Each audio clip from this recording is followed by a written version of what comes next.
오한시 마켓뉴스나우 이동재입니다. 미국의 셧다운 종료 기대감이 미 증시는 물론이고 우리 증시까지 훈풍을 불어넣고 있는데요. 코스피가 어제의 상승으로 4,000피를 회복한 데 이어 오늘은 4,100포인트 선도 회복하는 모습입니다. 현재 지수 상황 함께 살펴보시죠. 현재 지수 양지수 약간은 엇갈린 흐름 보이고 있습니다. 코스피는 현재 시간 1.61% 오른 4,138포인트 선 지나가고 있고요. 코스닥은 0.17% 오른 889포인트 선 지나가고 있습니다. 양지수 모두 개장부터 강한 출발 보였습니다. 코스피는 장 시작부터 4,100포인트를 회복하면서 강한 모습 보여줬는데요. 상승폭을 키워나가다가 11시를 앞두고 상승폭이 조금은 둔화됐습니다. 코스닥은 900선을 회복하며 강한 모습 보여줬지만 이후 상승폭을 대부분 반납하는 모습 보여주면서 현재 시간은 강보합 거래에 머무르고 있습니다. 수급 상황도 살펴보겠습니다. 코스피는 외국인과 기관이 쌍끌이 매수 보여줍니다. 현재 시간 외국인이 760억 원가량, 기관이 1,700억 원 넘게 사들인 모습 보여주고요. 개인만이 2,600억 원 넘게 순매도 보여줍니다. 코스닥은 개인만이 매수하는 모습인데요. 개인이 현재 930억 원 넘게 순매수 보여주고요. 외국인은 장 초반 강하게 사들인 모습 보였지만 매도 전환하는 모습입니다. 환율 상황도 체크해보겠습니다. 지난 4월 이후 처음으로 정규장 중 1,460원대를 돌파하는 모습인데요. 미국의 셧다운 종료 기대감 그리고 일본 정부의 경기 부양책에 대한 기대감이 달러화를 떠받치는 모습입니다. 현재 시간 0.64% 오르면서 1,464원 선 지나가고 있습니다. 계속해서 투자 뉴스로 이어가 보겠습니다. 두산이 올해 4분기 사상 최대 실적을 기록할 것이란 증권가의 전망에 주가가 급등세를 보이고 있습니다.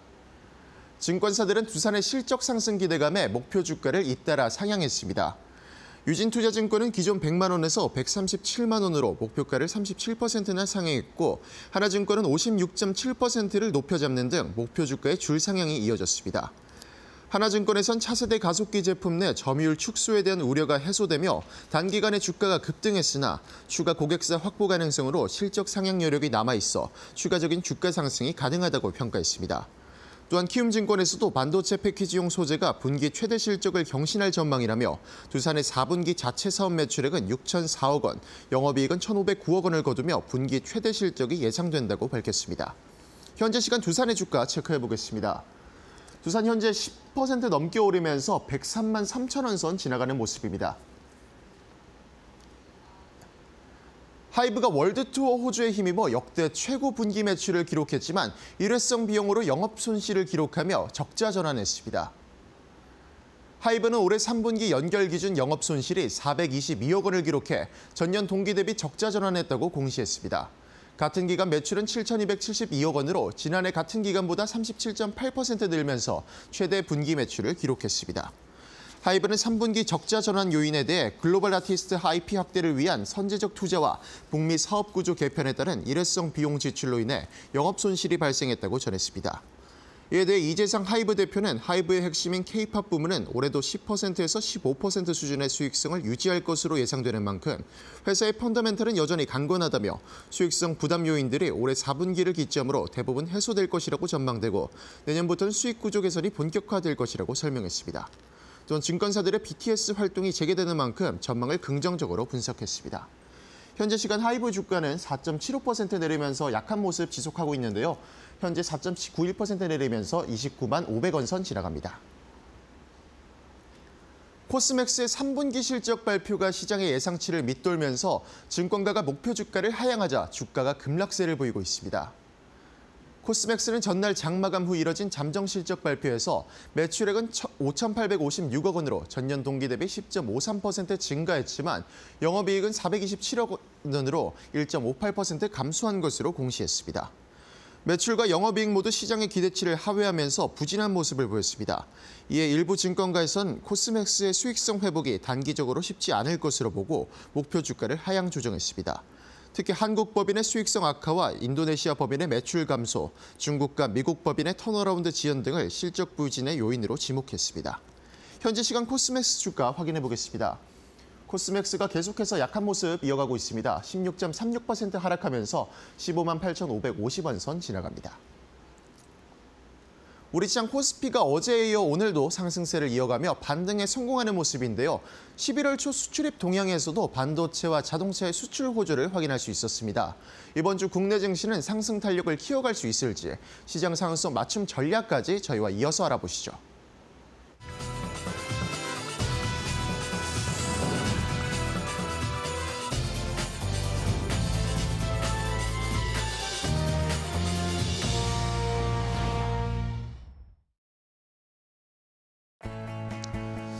자, 웃장의 출발도 이데일리 TV와 함께 하시죠. 마켓나우 3부 이어가도록 하겠습니다.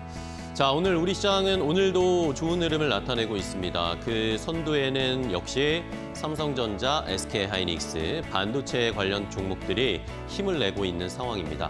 반도체가 잘 가는데 지수가 많이 올라왔는데 최근에 기사들도 좀 보셨을 것 같은데 지수가 엄청나게 70%까지 올라왔는데 개인 투자자분들은 여전히 수익권인 분들은 많지 않다라는 그런 뉴스들도 나오고 있고요. 시청자분들도 수익 잘 내고 계신지 아니면 약간 소외돼서 마음이 아프다라고 생각을 하시는지 궁금합니다. 오늘 이야기를 또 안 하려고 했는데 삼성전자, SK하이닉스 이야기를 할 수밖에 없을 것 같습니다. 오늘도 주가가 장중에 5% 넘게 이 두 종목 모두 상승세를 나타내기도 했고요. 지금 또 계속해서 이제 앞으로에 대한 전망들도 계속 좋아지다 보니까 주변에서도 저에게 많이 물어보더라고요. 삼성전자, SK하이닉스 지금이라도 사야 돼? 라고 많이 물어보시더라고요. 그거에 대한 답을 오늘 앵커 브리핑을 통해서 함께 알아보도록 하겠습니다. 자, 삼성전자, SK하이닉스 오늘 굉장히 좋은 흐름을 나타내고 있습니다. 여러 가지 이유가 있겠지만 반도체 미국에서 지금 엔비디아가 간밤에 5% 넘게 강한 반등이 나타나기도 했고 그리고 또 어제 모건 스탠리가 삼성전자, SK하이닉스에 대한 리포트를 발행을 했습니다. 그런데 굉장히 좋은 또 리포트를 발행을 하니까 모건 스탠리의 힘을 받아서 한 번 더 치고 올라가는 시장의 모습을 나타내고 있습니다. 자, 모건 스탠리가 뭐라고 얘기를 했냐면요. 삼성전자, SK하이닉스를 분석을 하면서 지금 메모리가 맥시멈 프라이싱이다. 그러니까 계속해서 지금 메모리 가격이 올라가고 있기 때문에 삼성전자, SK하이닉스가 계속해서 앞으로 좋을 수밖에 없다. 내년에는 더 좋을 수밖에 없다라는 그런 식의 이야기들이 계속 나오고 있는 상황입니다. 자, 이런 전반적인 좋은 흐름 계속 이어지고 있죠. 그러면서 SK하이닉스를 먼저 역시 최선호주 탑픽으로 골랐는데요. 모건 스탠리는 여전히 SK하이닉스에 대한 투자 의견을 비중 확대, 오버웨이트로 잡고 있습니다. 근데 최근에 외국인들은 계속 팔고 있는데 모건 스탠리는 비중 확대라고 하니까 약간은 지금 언밸런스한 상황이긴 하지만 SK하이닉스 내년까지 D램과 낸드 슈퍼사이클이 계속 이어질 것이다. 시장에서의 수요는 멈추지 않을 것이다 라고 이야기가 나오고 있고 이러면서 지금 만약에 우리가 상식적으로 생각을 해보면 D램과 낸드의 수요가 넘쳐나니까 이것에 대한 공급을 늘리기 위해서 공장이나 시설을 더 증설해야 하는데 그런 것에 대한 증설도 지금 속도가 그렇게 빠르진 않습니다. 왜냐? 오히려 가격을 비싸게 팔 수 있잖아요. 이런 상황이니까 적당히 찍어내면서 가격을 비싸게 팔 수 있으니까 이것에 대한 투자가 빠르게 늘지는 않을 것이다 라고 이야기가 나오면 시장에서는 오히려 SK하이닉스에게는 더 유리한 상황이 되는 거죠. HBM 쪽은 여전히 리더십을 유지하고 있는 상황. 얼마 전에도 말씀드렸죠. HBM4를 SK하이닉스가 500달러가 넘게 가격을 받을 것이다 라고 책정을 했다고 했잖아요. 거기에 대한 수익성이 기본적으로 유지가 되는 상황에서 D램과 낸드까지 수요가 터지게 되면 투자를 적게 하면서도 그래도 가격을 올려서 받을 수 있으니까 실적이 더 개선될 수밖에 없다. 라고 지금 모건 스탠리 쪽에서는 이야기를 하면서 결국에는 SK하이닉스 비중 확대하자. 목표 가격 73만 원 제시했고요. 가장 좋은 시나리오가 펼쳐졌을 때 내년에 이 SK하이닉스의 선행 PER을 최고 불리시하게 봤을 때 8배까지만 올라가도 목표 주가는 85만 원까지 올라갈 거다라고 모건 스탠리는 책정을 하고 있었습니다. 그러면서 만약에 뭐 지금 상황은 너무 좋지만 뭐 악재라든지 시장의 불확실성, 뭐 지정학적 리스크 이런 예상치 못한 것들이 발생할 경우에 베어 마켓으로 예상을 해도 목표 주가는 40만 원 정도. 그러니까 밴드가 조금 갭이 크긴 하지만 나쁜 일들이 일어날 가능성은 크지 않기 때문에 현재 목표가와 불리시 앞으로 최고의 호황이었을 때 가격은 73만 원, 85만 원대까지 일단은 모건 스탠리는 설정을 해놓은 상황입니다. 자, 그러면 최근에 SK하이닉스의 수급을 좀 체크를 해볼까요? 자, 시장은 이렇게 SK하이닉스를 너무나 좋게 보고 있지만 사실 외국인들은 이 SK하이닉스를 사고는 있지는 않습니다. 최근에 많이 팔고 있는 상황인데요. 자, 10월부터 한번 체크를 해보겠습니다. 10월 1일부터 저희가 수급을 체크를 해봤더니 외국인이 8조 7천억 원 넘게 매도를 하고 있습니다. 어쨌든 많이 올라와 있는 상황이니까 계속해서 매도를 하고 있고요. 10월 1일부터 어제까지만 해도 단 4거래일 빼고 전부 다 매도를 하고 있습니다. 외국인들은 매도하고 있는 상황. 반면에 개인이 그것을 많이 받고 있죠. 5조 6천억 원 가까이 받고 있고 기관도 2조 6천억 원 정도 순매수를 했는데 이 기간에 금융투자가 집중적으로 SK하이닉스를 매수했습니다. 그러니까 개인 투자자와 금융투자의 힘으로 지금 SK하이닉스가 주가가 올라가고 있다는 걸 확인할 수 있고요. 모건 스탠리 쪽에서 일단은 뭐 여전히 비중 확대다라고 이야기를 한 걸 보면 어느 정도의 조금의 쉼, 주가가 조금씩 떨어질 때 외국인들은 매수를 하려는 그런 포지션을 잡고 있는 것 같습니다. 그런 걸 봤을 때 우리도 지금 당장 SK하이닉스 지금 올라가는 걸 따라가기는 쉽지는 않은 것 같고요. 떨어질 때마다 모아가면서 상황을 봐야 되겠다. 이제 SK하이닉스의 한 주당 가격도 너무 비싸졌잖아요. 한 주당 60만 원이니까 이것도 여러 개를 사는 것도 쉽지 않은 부담이 좀 생겼습니다. 액면 분할할까요? 이런 것들도 저희가 체크를 해봐야겠습니다. 자, 다음 삼성전자 보겠습니다. 삼성전자에 대해서도 모건 스탠리가 너무나 좋은 이야기를 했습니다. 삼성전자는 오히려 실적 개선세가 더 가파를 거다라고 예상을 하면서 우리가 SK하이닉스의 내년 영업이익 뭐 100조 가까이 될 거다 그런 이야기를 했잖아요. 근데 삼성전자의 내년의 영업이익 모건 스탠리가 얼마로 제시한지 아세요? 116조가 나올 거다라고 지금 예상을 했습니다.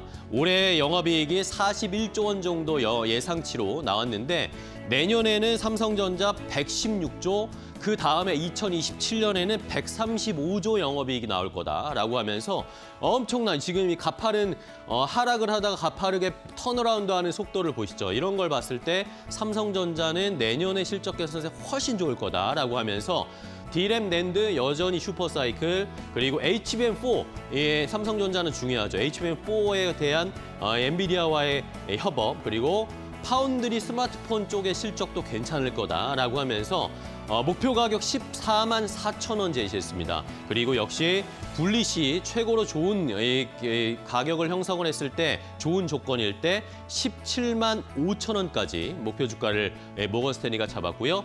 안 좋을 경우에는 7만 8천 원까지 밑단은 좀 봐야 된다라고 얘기하기를 했습니다. 자, 이런 상황에서 삼성전자도 수급을 좀 볼까요? 삼성전자는 SK하이닉스만큼 다음 페이지 보시면 SK하이닉스만큼의 외국인 매도는 나오진 않고 있습니다. 자, 지금 삼성전자 어제 기준으로 했을 때 외국인 보유 비율이 52.36% 기록을 하고 있습니다. 자, 2025년 6월 4일에 외국인 보유 비율 최하였을 때 그때가 49.6%였습니다. 어느 정도 지금 3%, 2에서 3%포인트 정도 올라왔죠. 하지만 외국인 보유 비율이 최고치였을 때 제가 늘 말씀드리죠. 작년 7월이었습니다. 그때가 57%대까지 외국인들이 보유 비중을 가지고 있었는데 자, 지금도 여전히 한 5%포인트 정도의 외국인이 들어올 수 있는 룸은 남아 있습니다. 외국인들은 지금 잠시 쉬고 있는 건 아닐까요? 삼성전자도 역시 좋은 이야기들이 계속 나오고 있는데 삼성전자, SK하이닉스 외국인들의 시선은 달라지지 않았습니다. 하지만 쉬고 있죠? 다시 들어올 수 있는 그 타이밍을 저희가 잘 살펴봐야 되겠습니다. 앵커 브리핑 오늘은 여기까지 하겠습니다.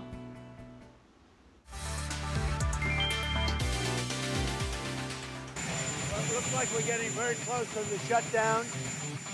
We'll never agree to give any substantial money or any money to really prisoners, illegals that come into our country. And I think the Democrats understand that. And it looks like we're getting close to the shutdown ending. You'll know very soon. Thank you very much.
자, 돈 되는 섹터의 테마 골라보고 종목까지 선정해드리도록 하겠습니다. 오늘도 돈 되는 섹터의 테마, 오늘은 YG경제연구소의 차영조 소장과 함께하겠습니다. 소장님 안녕하세요. 안녕하십니까? 네, 반갑습니다. 자, 오늘은 또 차영조 소장님 어디에 집중을 하고 계실까요? 돈 되는 섹터의 테마 첫 번째로 골라주신 돈 되는 섹터를 바로 공개하도록 하겠습니다.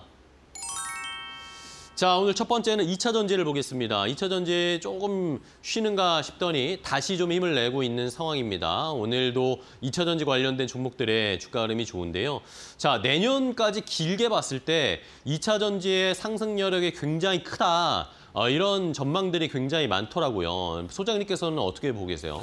예, 2차 전지가 현재 지금 뭐 여러 가지 의견들이 좀 있는 상태죠. 네. 그런 상태인데 우리가 2차 전지에 있어서 가장 중요한 것은 캐즘을 극복했느냐라는 부분들인데 네. 아직까지 캐즘을 극복했다라고 공식적으로 선언하기는 좀 어렵습니다. 하지만 현재 지금 뭐 전기차들도 많이 보이고 있는 상태고 네. 그다음에 새로운 ESS 모멘텀도 있는 상황이기 때문에 2차 전지에 대한 관심이 지금 이제 좀 뜨거운 상황이죠. 그러다 보니까 2차 전지가 현재 지금 주가가 이제 기술적 반등 구간에 진입을 했다라고 말씀을 좀 드릴 수가 있겠습니다.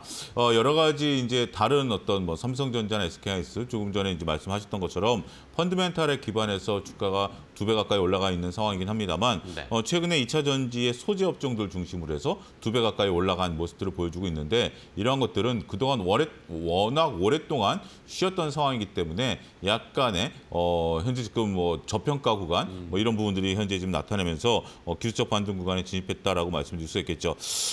근데 지금 이제 일부 시장에 있어서 지금 오늘 약한 섹터도 좀 보이죠? 네. 화장품 섹터라든지 엔터 섹터 같은 경우 약한 흐름들을 좀 보여주고는 있습니다만 2차 전지 같은 경우 오늘 업체 업종 전반적으로 강한 시세 흐름들이 좀 보여주고 있다라고 말씀드릴 수 있겠죠.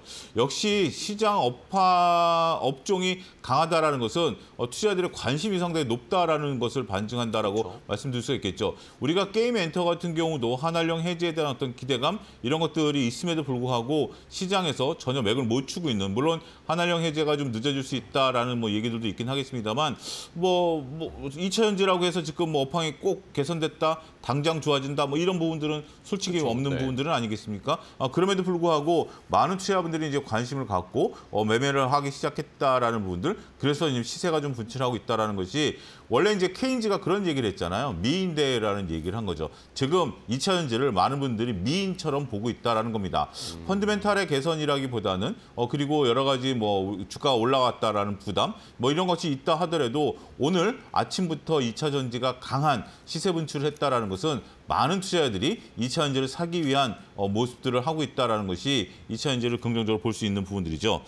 중요한 것은 오늘 조금 이제 시장이 다 윗꼬리를 좀 달고 있기 때문에 약간의 조금 안타까운 부분들은 있긴 합니다. 하지만 에코프로 기준으로 봤을 때 직전 고점을 돌파하느냐 여부 상당히 이제 관건이 된다라고 말씀드릴 수 있겠고, 만약에 에코프로가 오늘은 좀 조정을 받는다 하더라도 내일이나 모레 이번 주 같은 경우 직전 고점을 돌파해주게 된다라면 2차 전지가 새로운 시세를 나타낼 가능성이 있어요. 근데 우리가 이제 에코프로가 그 직전 고점을 돌파 바로 이제 그 다음 레벨인데 네. 하이닉스랑 비슷해요. 하이닉스도 직전 고점을 오늘 돌파했다가 밀렸거든요. 그런 부분들이기 때문에 하이닉스나 에코프로 같은 경우가 고점을 돌파해주면 새로운 시세를 낼 가능성이 있다라고 봐요. 오늘 윗꼬리를 달았는데 이게 지금 오늘 거래량이 굉장히 좀 많습니다. 이게 상당히 좀 중요한 포인트 중에 하나인데 이 부분들을 넘어서게 되면 새로운 시세를 형성할 수 있다는 것도 관전 포인트로 삼아야 되지 않을까 싶습니다. 네.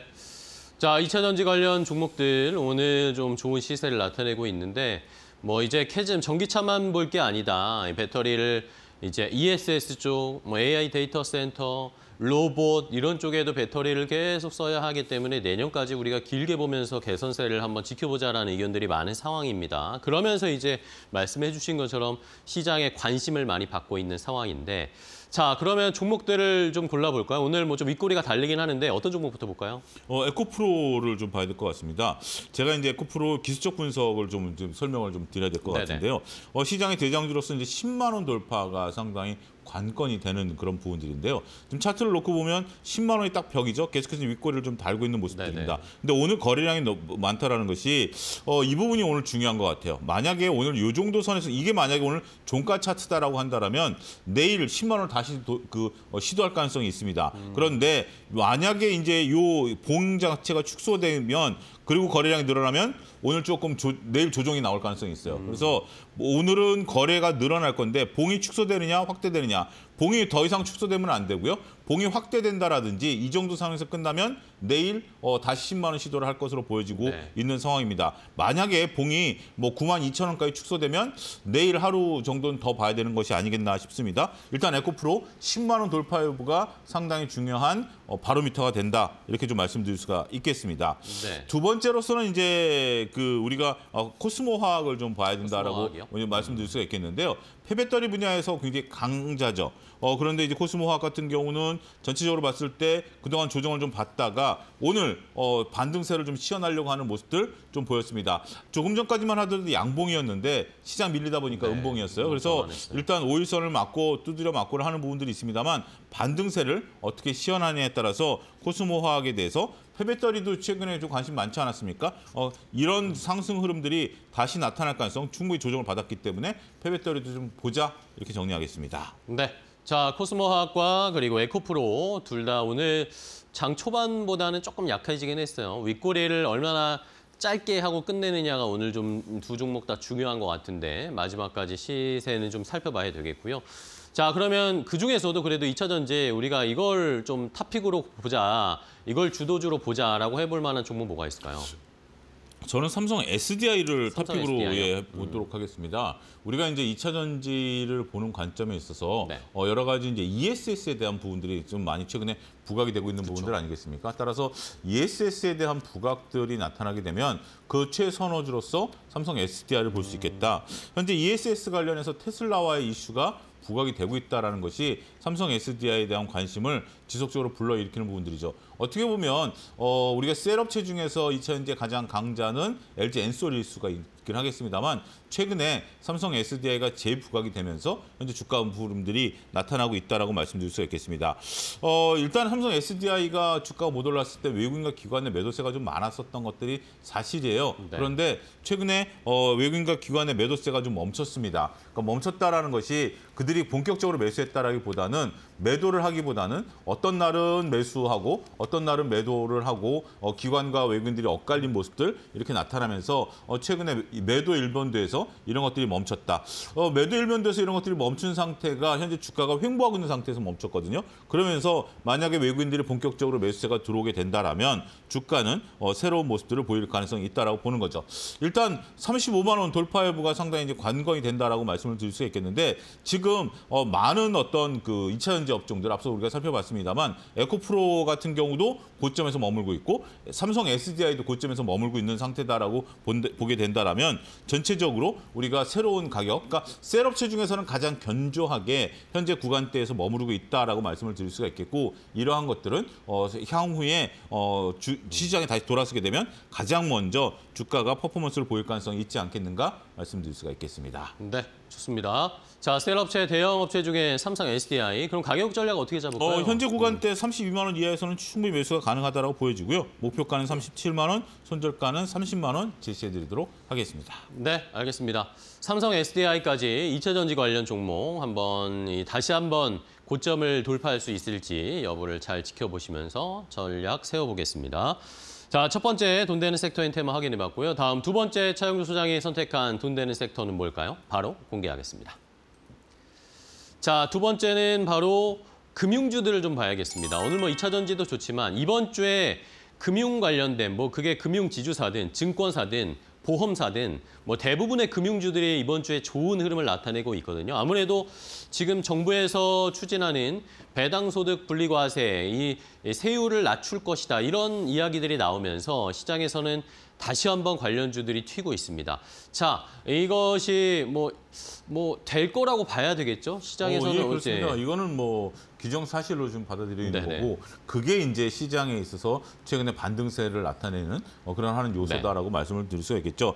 일단 금융주들 같은 경우는 자체적으로도 이익이 늘어나고 있습니다. 금융시장이 활성화되다 보니까 다양한 이유로 인해서 특히 이제 금융주들 같은 경우 이익이 좀 증가하고 특히 이제 증권주들 같은 경우 네네. 최근에 이제 이익이 많이 증가하고 있는 부분들이 있다라고 좀 말씀드릴 수가 있겠습니다. 또 방금 전에 말씀하신 것처럼 정부의 이제 밸류업 프로그램이라든지 배당소득 분리과세 이런 어떤 정책적인 이슈 이런 것들이 있고요. 또 밸류업 프로그램에 따라서 자사주 소각에 대한 이슈도 현재 부각될 가능성이 있다라고 말씀드릴 수가 있겠습니다. 지주사들도 최근에 강하지 않습니까? 맞아요. 어제 오늘 지주사들이 강한 이유 중에 하나가 바로 여러 가지 정책적인 요소가 맞물린 부분들이다라고 말씀드릴 수가 있겠습니다. 또한 최근에 추세가 꺾이지 않고 있습니다. 이렇게 추세가 꺾이지 않고 계속해서 시세 흐름이 이어지고 있다라는 측면이 마치 반도체를 보는 듯한 느낌을 좀 주고 있기 때문에 우리가 금융사들에 대해서는 여전히 관심을 갖자 이렇게 말씀드릴 수가 있겠습니다. 네.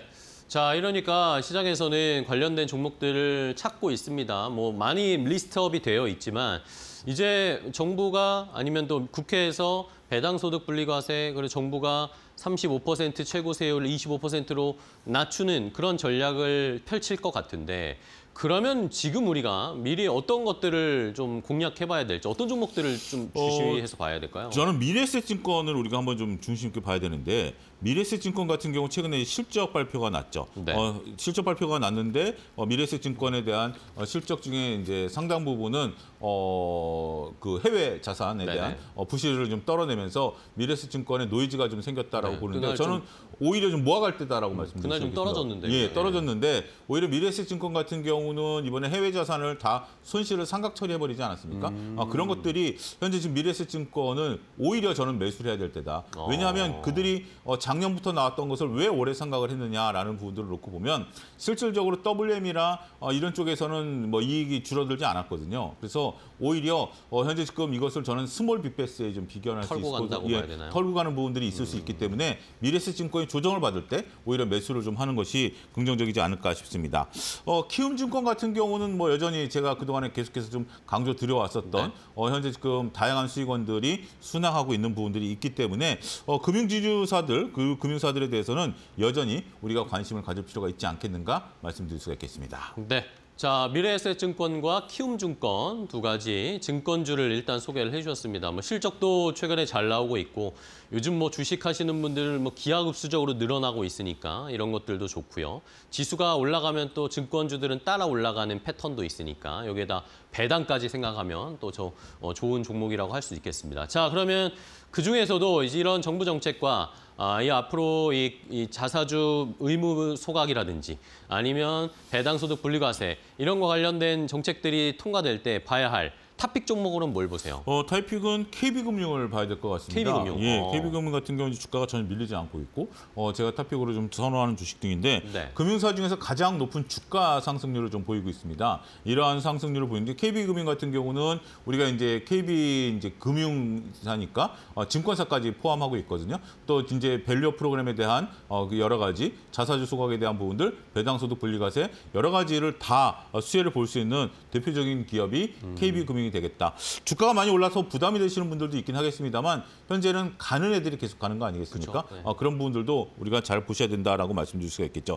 역시 매출과 영업이익이 증가 추세에 있다라는 것이 우리가 KB금융을 관심 있게 봐야 되는 중요한 요소가 아니겠나 말씀드릴 수가 있겠습니다. 네.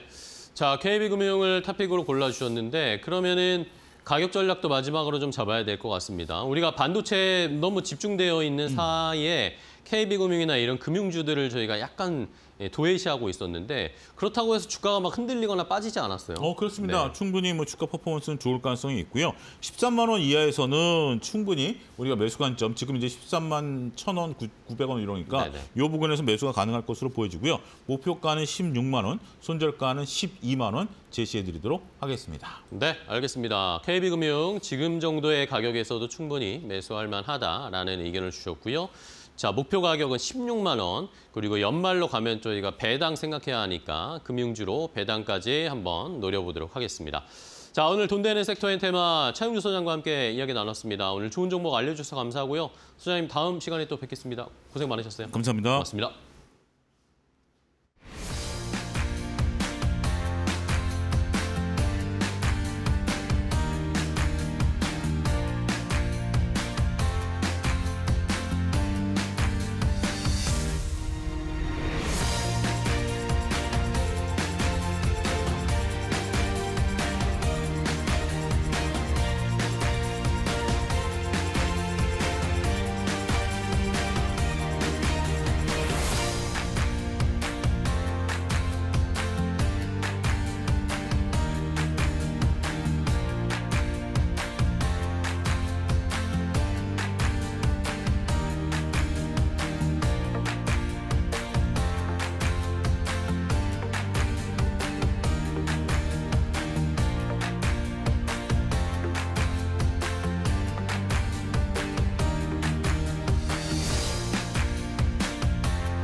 도널드 트럼프 미국 대통령이 연방대법원이 자신의 관세 정책을 위법으로 판단할 경우 미국이 2조 달러를 환급해야 한다며 국가안보에 대재앙이 될 것이라고 주장했다. 그는 10일 트루스 소셜에 글을 올려 우리가 돌려줘야 할 금액은 원고 측이 제시한 1,000억 달러보다 훨씬 큰 2조 달러에 달한다며 급진 좌파와 대법원 내 반대 세력들이 낮은 수치를 내세워 국민을 착각하게 만든다고 비판했다. 최근 연방대법원이 트럼프 행정부 관세 정책에 적법성 심리에 착수한 가운데 일부 보수 성향 대법관들까지 회의적 의견을 내놓자 트럼프 대통령은 패소 가능성을 겨냥해 방어 수위를 높이고 있다. 그는 이틀째 관세 배당금 언급도 이어갔다. 외국산 제품에서 거둔 관세 수입으로 중저소득층에게 1인당 2,000달러를 지급하고 남는 재원은 국가 부채 상환에 투입하겠다는 주장이다. 관세로 외국에서 세금을 걷어 자국민에게 배당으로 돌려주는 이 순환 구조가 과연 실현될지 주목된다.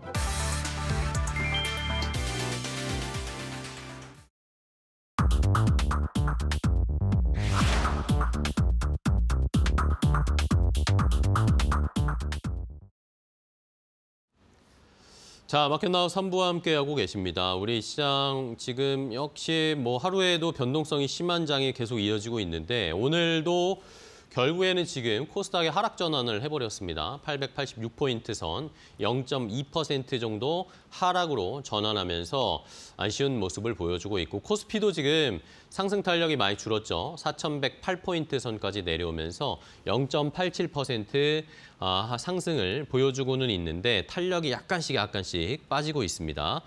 자, 아무래도 외국인 수급이 시장을 좀 움직이는 것 같은데 외국인들이 좀 매수를 하다가 선물도 지금 3천억 원 가까이 매도를 하고 코스피도 지금 매도로 전환이 됐거든요. 지금 이 표시가 좀 시차가 있는데 400억 원 넘게 코스피 외국인이 매도를 하고 있습니다. 이러면서 매도가 전환이 되면서 결국에는 코스피도 하락세, 코스닥에서는 외국인 기관이 함께 동반 매도하다 보니까 뭐 코스닥은 어쩔 수 없이 여지없이 하락세를 나타내고 있고 삼성전자, SK하이닉스도 장중에 5% 넘게 상승을 보이다가 2%대 상승세로 탄력이 좀 줄긴 했습니다. 이러면서 전반적인 지수가 조금 쉬어가고 있는 상황입니다.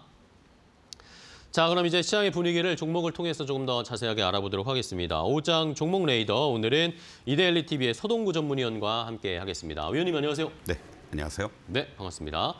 자, 서동구 위원께서 오늘은 또 어떤 종목을 보시면서 시장을 진단해 주실지, 자, 위원님이 고르신 첫 번째 종목부터 함께 확인을 해보도록 하겠습니다. 지금 바로 공개하겠습니다. 자, 역시 뭐 SK하이닉스를 봐야겠습니다. 오늘 삼성전자, SK하이닉스가 장중에 굉장히 좋았는데 뭐 지금도 물론 나쁘지 않지만 2%대 상승세를 보이고 있지만 이제 고민이 계속 좀 드는 구간에 접어들었어요. 저도 주변 분들이 SK하이닉스 그래서 지금이라도 사야 돼? 떨어지면 하나라도 사야 돼? 이런 식으로 질문을 많이 하시는 거 보면 그만큼 지금 외국인이나 개인의 공방이 치열하다는 걸 좀 알 수 있습니다. 사실 지난주에 조정을 보일 때 삼성전자 그리고 SK하이닉스를 연이틀에 걸쳐서 말씀을 드렸었죠. SK하이닉스도 여러분들께 53만 원을 중심으로 해서 하단이 나온 것 같고 네. 60만 원 이하 자리에서는 단기적으로 접근이 가능한 위치다라고 말씀을 드렸습니다. 그런데 오늘 시장에서 바로 어제에 이어서 오늘 또 다른 고점을 돌파해 주었다는 거죠. 그만큼 힘이 있다는 얘기고요.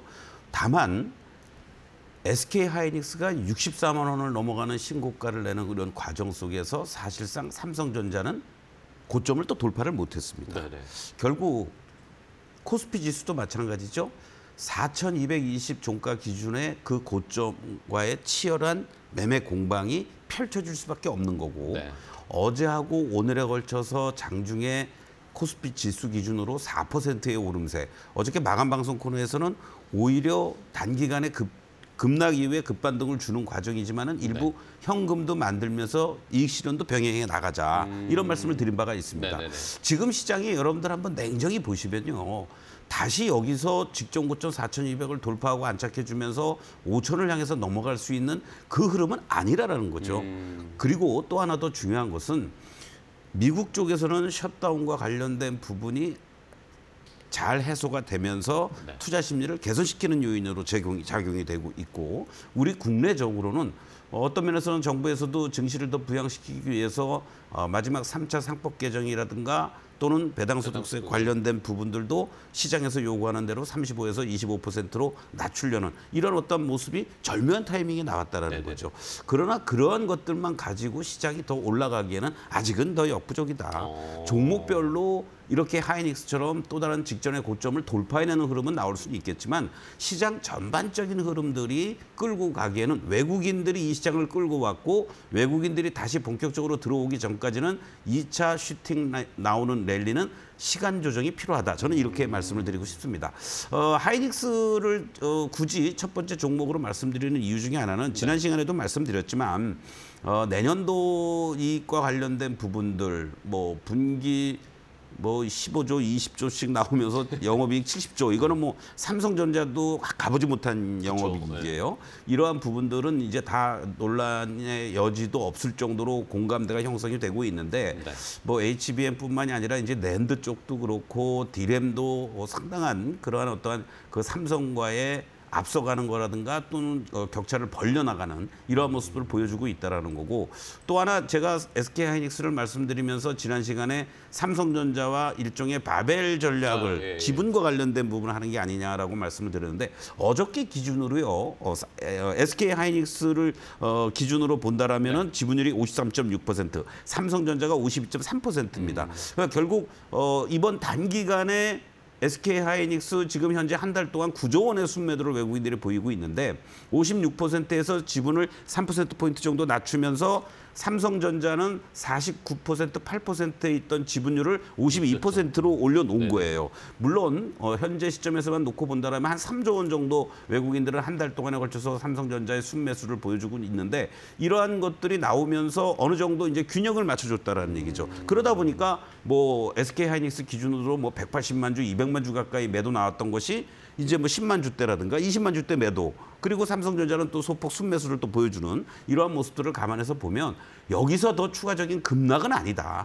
그렇다면 여러분들은 보유하고 계신 분들은 이제 지난번에는 워낙 위쪽으로만 방향을 봤기 때문에 순간적으로 이틀 동안에 걸쳐서 10% 넘는 하락을 보이니까 당황스러웠겠지만 이제는 그럴 수도 있겠다. 그리고 그러한 그 흐름보다는 오히려 보유하고 계신 분들은 당연히 롱텀의 기준으로 뭐 짧으면 내년 상반기까지도 끌고 가겠다 이런 생각. 그리고 흔들릴 때는 60만 원 초반 내지는 이하 자리에서는 매수해도 되겠다. 삼성전자도 같은 논리로 접근하면 좋지 않을까 이렇게 말씀드리겠습니다. 네. 자, 어쨌든 지금 외국인들이 SK하이닉스를 최근 한 달 동안 많이 팔았는데 외국인 보유 지분율이 많이 내려갔습니다. 그러면 다시 또 살 수 있을 만한 기회를 한번 만들 것 같은데 그렇죠. 외국인이 그죠? 그거는 저희가 어떤 타이밍일까요? 타이밍이라기보다는 어떤 트리거가 아주 될수 오늘 있을까요? 의미 있는 리포트가 하나 나왔습니다. 네. 삼성 하이닉스가 마이크론 테크놀로지에 비해서도 시장 점유율이라든가 실적이라든가 이런 것이 뛰어남에도 앞서는데, 불구하고 저평가되어 있다. 그렇죠. 그것을 해소할 수 있는 방법이 결국은 미국 시장에 상장을 간접적으로 하는 ADR을 발행하면 어떠냐 이런 얘기가 나오고 있습니다. 네네네네. 자, 그러한 얘기들이 나오고 있다라는 것은요.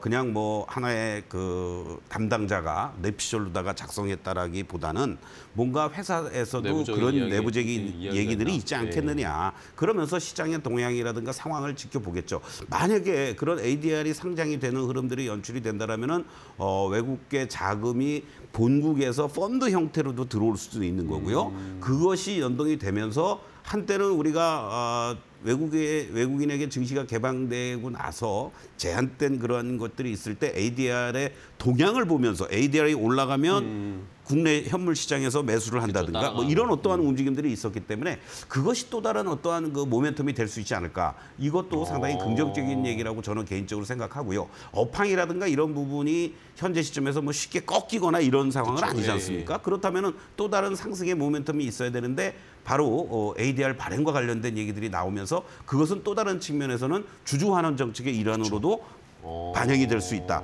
이것을 우리가 한번 주목해 볼 필요가 있지 않을까 이렇게 말씀을 드리겠습니다. 알겠습니다. 아주 좋은 포인트를 짚어주셨습니다. 미국 쪽에 ADR 상장을 할 가능성에 대한 이야기들이 좀 나오고 있군요. 예, 요걸 한번 저희도 뉴스는 계속 추적을 해봐야 될 것 같습니다. 자, SK하이닉스 첫 번째 종목으로 한번 분석을 해봤고요. 자, 다음 또 두 번째 종목, 서동구 의원이 고르신 두 번째 종목은 뭘까요? 바로 공개합니다. 자, 두산 에너빌리티입니다. 자, 두산 에너빌리티도 최근에 어쨌든 좀 쉬고 있어요. 원전에 대한 모멘텀 역시 뭐 마찬가지죠. 원전에 대한 모멘텀이나 앞으로의 AI 데이터 센터 개발 필요한 에너지 뭐 이런 거에 대한 이견은 없습니다. 근데 두산 에너빌리티도 이제 많이 올라왔다라는 그런 부담은 좀 있는 것 같아요. 그렇습니다. 우리가 이제 시장에서 여러 호재성 재료 뭐 좋은 것들이 다 있어도 많이 올라간 것만큼의 악재는 없다고 그러잖아요. 그리고 또 너무 눈높이가 높고 기대치가 크다 보니까 사실 두산 에너빌리티가 이번 3분기 영업이익이 1,370억 나온 것도 나쁘진 않은 거예요. 예. 뭐 YOY 기준으로 20% 이상 증가된 모습인데 워낙 그 시장 너무 높았어요. 그렇습니다. 뭐 2,800억 뭐 일부에서는 3,000억도 아니에요. 근데 그건 너무 앞서갔다. 그러니까요. 이렇게 이제 볼 수가 있겠고 그리고 기본적으로 물론 영업이익이 이렇게 나온 것도 중요하지만 수주 산업이지 않습니까? 이런 수주가 앞으로 걸리는데. 시간도 걸리고 펼쳐질 그러한 그 미래는 너무 크다라는 거죠. 그런 것들이 상당히 반영이 되는데 또 이 와중에 주가가 올라가면 갈수록 말하자면은 우리가 흔히 얘기해서 임직원들에 대한 보상 차원에서의 그런 상여금 형태가 자사주 지급 형태로다가 가면서 그 규모 자체가 전체적으로 한 150억에서 200억 정도 네네. 이러한 부분도 조금은 부담스럽게 작용되지 않았느냐 이렇게 볼 수 있는데 앞으로의 미래가 중요하죠. 항상 여기서 주가가 많이 올라왔지만 뭐 2, 3만 원대에서 또 또 저도 여러분들께 5만 원대에서 10만 원을 목표로도 말씀드렸는데 단숨에 뭐 9만 원을 훌쩍 넘어갔던 거 아니겠습니까? 네네. 근데 많은 논란이 있음에도 불구하고 웨스팅하우스와의 조인트 벤처 설립과 관련된 얘기들은 계속 나오고 있고 웨스팅하우스가 미국의 8기, 폴란드의 3기, 불가리아의 2기와 관련된 수주를 따기 위한 협의를 진행하고 있다라는 거. 네네네. 이렇게 되면은 실질적으로 할 수 있는 거는 두산 에너빌리티예요. 그렇죠. 네. 어떻게 보면은 바로 이제 이러한 부분들이 올 하반기부터 또 내년도에도 계속해서 이루어질 가능성이 높다라는 거고 이 글로벌 원전 수요가 확대가 된다는 것은 뭐 불문가지 사실인데 우리 내부적으로는 지금 고려 원전과 관련돼서도 재가동 여부가 결정이 안 되고 계속 딜레이가 되고 있고 뭐 원전과 관련된 조금 뭐 규제라든가 이런 얘기들이 나오고 있는 것도 심리적으로 좀 영향을 미치고 있는데 저는 현재 위치에서만 놓고 본다라면요. 네. 지금 일봉의 모습으로 좀 한번 좀 확대를 해서 네. 좀 보시도록 하겠습니다. 자, 이후에 어쨌든 지난 10월 29일 날 97,400원을 고점이었습니다. 그리고 새로운 10만 원의 라운드에 대한 부담감은 있는 상태인데 이제 여기서부터가 이제 중요합니다. 이 저점을 보면은 이 60일 이평선이 물론 7만 원에서 이렇게 올라오고는 있습니다만은 네. 이번 구간에서 저점을 형성해 주었던 자리들, 요 7만 3천 원, 4천 원 라인이 될 수도 있고요. 요 도지역이 나왔던 자리죠. 지난주 금요일 날. 그리고 여기서 이제 직전 고점까지의 밴드를 형성할 수도 있겠지만 이 개파락하면서 음봉이 연출됐던 고점의 자리들 이게 8만 6천에서 7만 원이라는 얘기죠. 그렇다면 현재 시점에서만 놓고 본다라면 이 라인들 중심으로 해서 횡보 조정을 조금 더 해줄 가능성이 높다. 이렇게 저는 여러분들께 말씀을 좀 드리고 싶습니다. 그리고 지난번 구간에서도 마찬가지였습니다. 이렇게 주가가 계속해서 고점을 형성해 주면서 7만 원을 넘어간 이후에 거의 뭐 한 달 반, 2달 가까이를 수렴을 해놓고 횡보하고 나서 이제 9만 원대로 훌쩍 넘어갔던 거거든요. 그렇다면은 여기에서 이제 올 4분기 또는 뭐 내년 상반기가 될 수도 있겠고 내년 초가 될 수도 있겠지만 그런 어떠한 새로운 신규 수주 소식이 나올 때까지는 이 밴드 하단과 상단에서 왔다 갔다 하는 그러한 모습이 연출되지 않겠느냐 이렇게 말씀을 드리면서 수익을 만약에 잘 보고 계신 분들은 내가 지금이라도 마저 정리해서 뭐 이익을 챙길까가 아니라 최소한도 8만 원대 중반 정도의 일부 정리를 하셔도 되고 그리고 내가 이걸 사고 싶다라고 하시는 분들은 7만 5천 원 이하 자리를 중심으로 해서 조금씩 분할 매수에 들어가는 이러한 전략이 좀 필요하지 않을까 이런 말씀을 좀 드리겠습니다. 그래서 단기 플레이는 7만 2천 원에서 7만 5천 원 하단이 그리고 거기가 또 지지가 돼야 되는 거고요.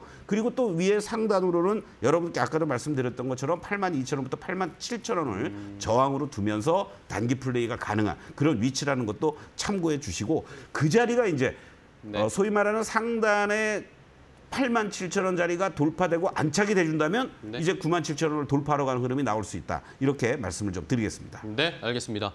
자, 뭐 최근에 뭐 조선이나 원전 같은 경우에는 패턴을 차트를 보면은 결국에 계단식으로 가더라고요. 그렇죠? 횡보하다가 튀고, 횡보하다가 튀고 이런 식. 결국에는 좋은 빅뉴스 같은 것들이 또 한번 나와야 그래야 한번 또 튀어오를 수 있지 않을까라는 생각도 해봅니다. 두산 에너빌리티까지 봤고요. 자, 마지막으로 한 종목만 더 간단하게 볼까요? 마지막 종목 뭔지 확인해 보겠습니다. 자, LS 일렉트릭입니다. 자, 지금 다 조금 쉬고 많이 왔던 것들이 조금은 숨고르기를 하고 있는데 전력기기는 안 쉬더라고요. 그렇습니다. 결국은 이번 구간에서 우리가 조방원전 중에 방산 같은 경우에는 사실 60일 이평선도 쉽게 이탈이 됐습니다. 그러니까요. 그리고 우리가 아까 봤던 두산 에너빌리티 같은 경우에는 60일선 이상에서 20일은 깨졌지만 여러분들이 이평선을 기준으로 이렇게 됐는데 이 전력기기 쪽들 관련해서 그리고 아주 강했던 SK하이닉스라든가 이런 반도체 일부 종목들의 경우에는 대장주들은 5일선이 이탈이 되고 10일선을 중심으로 해서 지지받고 올라온단 말이죠. 근데 LS 일렉도 마찬가지입니다. 거기에 뭐 3분기 매출과 관련된 부분은 워낙 좋게 나왔다라는 것도 말씀드렸고 거기에 이제 북미 쪽에서의 추가 수주 바로 북미 빅테크 기업과 9,190만 불의 수주 계약을 또 맺었다라는 거, 또 4배 이상 캐파를 증설하고 있다라는 거, 이것이 다 관련되는 내용 아니겠느냐 이렇게 말씀을 드리는데 아까 그 그림을 봤듯이 잠깐 한번 이 LS 일렉트릭도 모습을 한번 보겠습니다. 얘도 보면은요 이렇게 11선에 대한 지지력을 보여주었기 때문에 다시 한번 저런 수조 소식이 나면서 올라가는데 직전 고점 돌파는 지금 힘들다는 얘기죠. 그런 측면에서 본다라면 역시 50만 원 이상에서는 이익 실현과 추격 매수는 자제. 그리고 바로 요 라인을 여러분들께 제시해드리고 있는 이 42, 3만 원 라인을 중심으로 해서는 지지 확인하면서 매수할 수 있는. 결국 전체적으로 주도 섹터의 종목들도 지지와 저항 속에서 당분간은 움직일 수 있다. 이걸 염두에 두시면서 대응하면 좋지 않을까 이런 말씀 드리겠습니다. 네, 알겠습니다. 오늘 뭐 전체적으로 좀 살펴보니까 말씀해 주신 것처럼 뭐 연말까지는 이런 시장 패턴이 계속 좀 이어지지 않을까. 어쨌든 종목이든 지수든 이 박스권 안에서 조금 횡보하다가 내년이 되어야 이제 뭔가 또 모멘텀이 나오면서 하나 튀어오를 수 있지 않을까라는 전략으로 대응을 해볼 필요가 있겠습니다. 자, 오늘 서동구 위원과 함께 종목으로 시장의 분위기 한번 진단을 해봤습니다. 오늘 좋은 종목 알려주셔서 감사하고요. 위원님 다음 시간에 또 뵙겠습니다. 네. 고생 많으셨습니다. 자, 마켓나우 3부 저희가 준비한 종목은 여기까지 소개해드리겠고요. 저희는 내일 오후 1시에 더 좋은 종목 가지고 인사드리도록 하겠습니다. 시청해주신 여러분 고맙습니다.